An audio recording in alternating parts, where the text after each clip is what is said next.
তোর কপালে যে বিয়া নাই তা জানোনি? কথাগুলো লিখে রাখিস।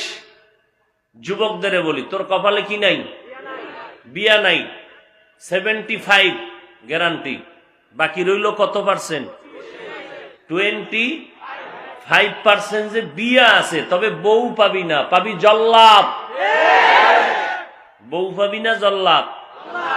কয় মাইয়ার জীবনের উপরে আক্রমণ করেছো, ওই এক জল্লাদ আইসা জুতার বাড়ি দিয়া 10টার ঝাল মিটায় বলবে, দেখ কত ধানে কত চাল। বউ পাবি না, জল্লাদ পাবি? আমি কইছি জল্লাদ, তোমগো ভাষায় তার নাম ডানা কাটা ভরি। কি ভরি? ও ঘরে আইসা প্রথমে তোর মায়ের ডানা কেটে ফেলবে আর বলবে, তোর মা খারাপ, তোর মায়ের সাথে আমি থাকবো না, আলাদা বাসালো। পরে তোর বাবার ডানাও কেটে ফেলবে, বাকি থাকবি তুই। তোরে লয়ে বলবে ঢাকা ল, ফেলাট ল। ওখানে গিয়া তোরে চুষে চুষে খাইয়া ফকিন্নি বানাইয়া তোর ডানা কেটে ভিন্ন পাখির সাথে কথা বলবে অন্য গাছে গিয়া। বউ পাইছো না জল্লাদ? ডানা কাটা ভরি আনবি, ডানা কাটবে না তো এটা কেমনে ডানা কাটা ভরি? ডানা কাটা পরি মানেই হলো তোর বাপের ডানা কাটবে, মায়ের ডা কাটবে, তোর ডা কাইটা তোরে ফকিন্নি বানায় বিদায় নিবে। আমার কথাগুলো যদি অযৌক্তিক হয় বল, আমি কানে ধরে তওবা করি। কারণ মোবাইল চালাইয়া সারা রাত যেই গুনাহ করো, এই গুনাহের দ্বারা আল্লাহ ভালো কিছু তোর কপালে দিবে না।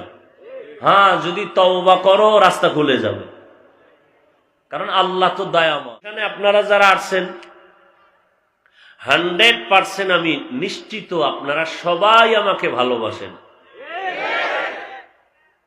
কত পার্সেন্ট নিশ্চিত? এর থেকে আরো বেশি আমি নিশ্চিত কেউ আমার অনুসরণ করেন না। এবার বুঝেন ভালোবাসার অনুসরণ ব্যবধানটা।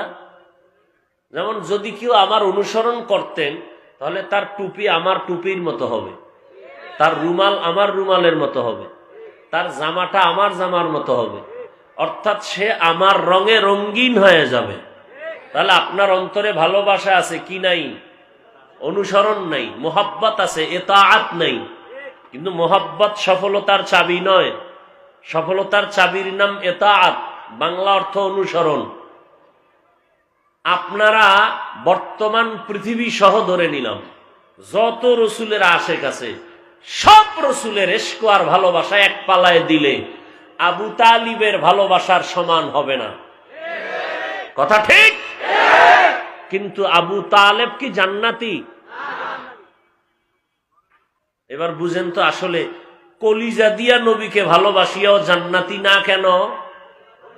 কি নাই? মোহাব্বত আছে কি নাই? ইতাআত নাই। নবীকে কলিজা দিয়া ভালোবাসছেন কিন্তু অনুসরণ করেন নাই। করছেন? করেন নাই। তাহলে স্পষ্ট নবীকে কে মানে? যে নবীর অনুসরণ করে। নবীকে কে মানে না? গেলেন, উলিয়ে গেছেন 5 মিনিটে। আমি কিন্তু বারবার এটাকে রিপিট করছি যে নবীর অনুসরণ করে সে জান্নাতি, কিন্তু এর বিপরীতে কথা আসে যে নবীর অনুসরণ করে না সে জাহান্নামী। কিন্তু নবী একথা কিন্তু বলেন নাই যে অনুসরণ করে না সে জাহান্নামী, বলেন নাই। কি বলছেন? যে বিরোধিতা করে। ওমান আসানি। আচ্ছা, এখান থেকে কি বুঝার আছে? মারাত্মক একটা পয়েন্ট বুঝার আছে। কি বুঝার আছে খেয়াল করেন। যারা অনুসরণ করে তারা জান্নাতি, যারা অনুসরণ করে না এরা 2 দল। কয় দল? এক দল আগ্রহী আর এক দল বিদ্রোহী। বলেন, এক দল আর এক দল বিদ্রোহী। বিদ্রোহী যারা, ওরা রসুলের আদর্শের বিরোধী, দুশ্মন। এই মাঠের মধ্যেই আছে, আমি বলতেছি, খেয়াল করেন। যারা রসুলের অনুসরণ না করার দল, এরা কয়টা? এক দল আগ্রহী আর এক দল বিদ্রোহী। যেমন, এই যুবক, টুপি পরো না কেন? তো এক যুবক কয়, হুজুর টুপি পরা দরকার, নবীর সুন্নত, চেষ্টা করি, পারি না, দোয়া করবেন। আরো চেষ্টা করব। বিদ্রোহী না আগ্রহী? আর একটারে জিজ্ঞেলাম, ওই যুবক টুপি পরো না কেন? আমার কথা শেষ না হতে রিপিট, টুপি না পরলে অসুবিধা কি? টুপির মধ্যেই কি ইসলাম? আগ্রহী না বিদ্রোহী? এটা বেয়াদব, এটা গাদ্দার, এটা রসুলের দুশ্মন। বুঝাইতে পারছি? তাহলে যারা রসুলের অনুসরণ করে না তারা জাহান্নামী, না যারা বিরোধিতা করে? একজনের রসুলের আদর্শ মানে না, মানার আগ্রহ আছে, জাহান্নামী। আর একজনের রসুলের আদর্শ মানে না, মানার আগ্রহ নাই। দাড়ি রাখো না কেন? হুজুর দাড়ি রাখা দরকার, নবীর আদর্শ, চেষ্টা করব, একটু দোয়া কইরেন। বিদ্রোহী না আগ্রহী? আর একটারে জিগেলাম, দাড়ি রাখো না কেন? না রাখলে অসুবিধা কি? দাড়ির মধ্যেই কি ইসলাম? আগ্রহী না বিদ্রোহী? এটাই বেয়াদব, এটাই গাদ্দার, এটা রসুলের দুশ্মন। তাহলে যে আগ্রহী, মানে না, নবীর আদর্শের অনুসরণ করে না, কিন্তু বিদ্রোহী না আগ্রহী, তাকে গালি দেওয়া যাবে না। বিদ্রোহীকে ছাড় দেওয়া যাবে না। ব্যবধান আসেনি দুই কথায়? আগ্রহীকে গালি দেওয়া যাবে না, বিদ্রোহীকে ছাড় দেওয়া যাবে না। সুযোগ পাইলেই জুতার বাড়ি, সুযোগ পাইলেই ফিডা। আগ্রহীকে গালি দেওয়া যাবে না, ওরে বুঝাই তৈব আসো। আর বিদ্রোহী ওটা চূড়ান্ত খারাপ, ও জেনে শুনেই রসুলের সাথে গাদ্দারি করে। কথা বুঝাইতে পারছি? এটা আসল ওয়াজ। এবার কিছু আওয়াজ শুনবেন, আওয়াজ। আওয়াজ না দিলে তো কইব নওয়াজই হয় নাই। এটা একটু ওয়াজ করলাম, এবার একটা আওয়াজ দেই, টাইম কম, যেহেতু ওখানে আবার বয়ানে যেতে হবে। এ হাদিস নিয়ে কিছু কথা বলছি, আমরা আহলে হাদিস না, তো এই জন্য হাদিস নিয়ে কিছু বললাম। ওরা বলে আমরা হাদিস মানি না। হাদিস মানি না, না মানি বুঝাই দিলাম। আমরা আগ্রহী, আমরা বিদ্রোহী নয়। এবার আয়াত নিয়ে কিছু কথা বলি। ওয়ামা আরসালনাকা ইল্লা রাহমাতাল লিল আলামিন।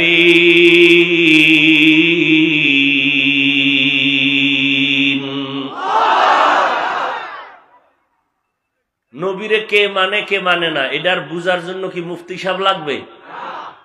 মোটামুটি বুঝাইতে পারছি তো? আল্লাহ আমাদের সবাইকে রসুলের সুন্নত আদর্শের অনুসরণের তৌফিক দান করেন। যুবকদেরকে একটু প্রশ্ন করেই ফেলি এক মিনিটে। যুবকেরা বলো তো, আমার রসুলের থেকে দামি কোন মুফতি, কোন মুহাদ্দিস, কোন মুফাসসির, কোন মুবাল্লিগ, কোন মুজাহিদ, কোন দার্শনিক, কোন কলামিস্ট, কোন বৈজ্ঞানিক পৃথিবীতে ছিল? তাল মিলাও না, বুঝা শুনে কইও। এখন আছে, ভবিষ্যতে আসবেন? সবাই একমত? তাহলে আমার নবী সৃষ্টির শ্রেষ্ঠ, সবাই একমত? নাম্বার 2, নবীজির আদর্শ সুন্নতের বাহিরে আর কারো কাছে কি আরো সুন্দর আদর্শ আছে? নাই?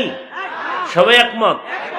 তাহলে নবীর আদর্শই কি শ্রেষ্ঠ, কথা ঠিক? এবার যুবকেরা 3 নাম্বার জবাব দাও। ওই নবীর শ্রেষ্ঠ আদর্শের মধ্যে কি নখ কাটার নিয়ম আছে? চুল কাটার নিয়ম আছে?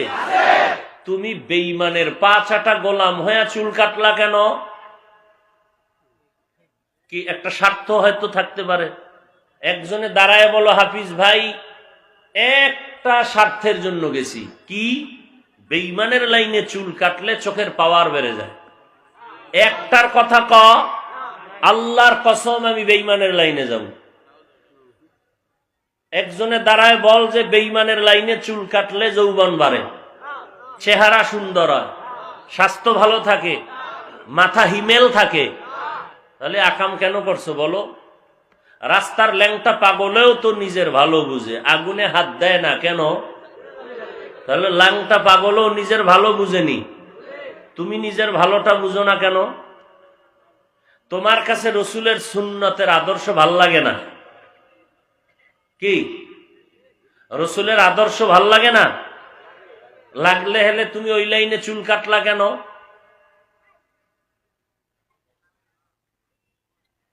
কি ফায়দা, কি লাভ, কি? বড় আফসুস। আবার দাবি করো রসুলের আশেক। আচ্ছা, রসুলের রেখে যাওয়া সুন্নতের আদর্শ একটু আগেই সবাই স্বীকৃতি প্রদান করলেন শ্রেষ্ঠ। ওই রসুলের আদর্শ কি হিন্দুরা পালন করবে? ইহুদিরা, খ্রিস্টান, বৌদ্ধ, কারা করবে? কোন দেশের মুসলমান? ফিলিস্তিন। সারা দেশের? শুধু গাজীপুরের ডিবাব? তাহলে আপনার সুন্নত কই? ও, বিয়ার পর? হ্যাঁ, এই যুবক, বিয়ার পর তোর কপালে যে বিয়া নাই তা জানোনি? কথাগুলো লিখে রাখিস। যুবকদের বলি, তোর কপালে কি নাই? বিয়া নাই। 75 গ্যারান্টি। বাকি রইল কত পার্সেন্ট? 25% যে বিয়া আছে, তবে বউ পাবি না, পাবি জল্লাদ। বউ পাবি না, জল্লাদ। কয় মাইয়ার জীবনের উপরে আক্রমণ করেছো, ওই এক জল্লাদ আইসা জুতার বাড়ি দিয়া 10টার ঝাল মিটায় বলবে, দেখ কত ধানে কত চাল। বউ পাবি না, জল্লাদ পাবি? আমি কইছি জল্লাদ, তুমগো ভাষায় তার নাম ডানা কাটা ভরি। কি ভরি?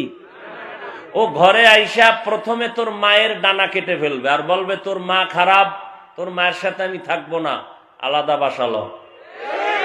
পরে তোর বাবার ডানাও কেটে ফেলবে, বাকি থাকবি তুই। তোরে লয়ে বলবে ঢাকা ল, ফেলাট ল। ওখানে গিয়া তোরে চুষে চুষে খাইয়া ফকিন্নি বানাইয়া তোর ডানা কেটে ভিন্ন পাখির সাথে কথা বলবে অন্য গাছে গিয়া।